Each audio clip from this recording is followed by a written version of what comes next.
that, in my view, and I may be wrong, I do not see within that party anybody who can fit the giant shoes of Raila Odinga.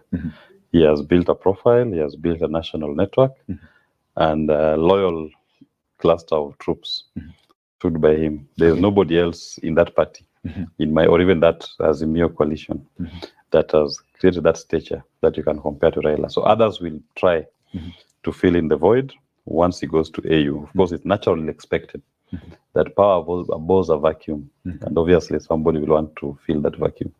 But it is onerous upon those who desire to replace Raila in their party, that they must aspire to and exude the same qualities and characteristics that Raila has. And one of them is courage, resilience. It's about people. He is pro-people. At the end of the day, his ideology is social justice. He speaks for the people of Kenya. That has been the hallmark of his politics. Always pursuing interests of the people and being courageous and fearless in advocating for the welfare and the betterment of the people. So now the onus is on these other two in ODM who desires, and even the Azimio coalition, Kalonzo comes in. Do they have the same qualities that have set Raila apart when it comes to leadership? And then also there's the important question of the partnerships, because Raila was able to build partnership across the country. And those partnerships were very crucial in terms of catapulting him to be the head of any coalition that he was in after the two elections. Who among these people is able to create that kind of partnership? And what offer will they be making to Raila constituents? Because one thing that is not being discussed is you will note that the backrock of Raila support, as much as we like national support, but the solid backdrop of his support was the Luo nation.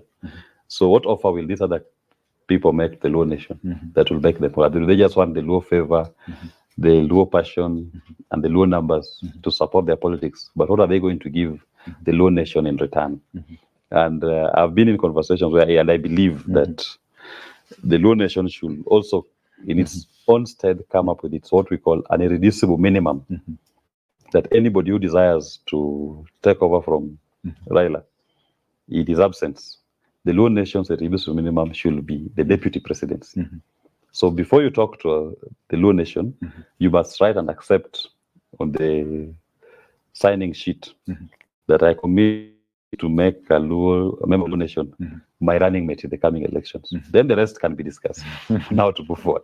But when you look at Kalonzo, for example, he has already picked Eugene. No, just understand this. He has picked Eugene. He's moving with Wairia. But how then do you come to inherit the Raila bastion of Luo Nyanza if you don't have them in your calculations?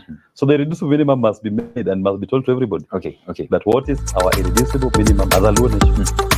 Now, before we get to the other side of Kalonzo and discussing some bit of national politics, of course, you talked of a vacant being left in podium, we tackled that. But also a vacant being left here. Do you think that, he's going to AU, will that leave any vacancy in his backyard of Lowland?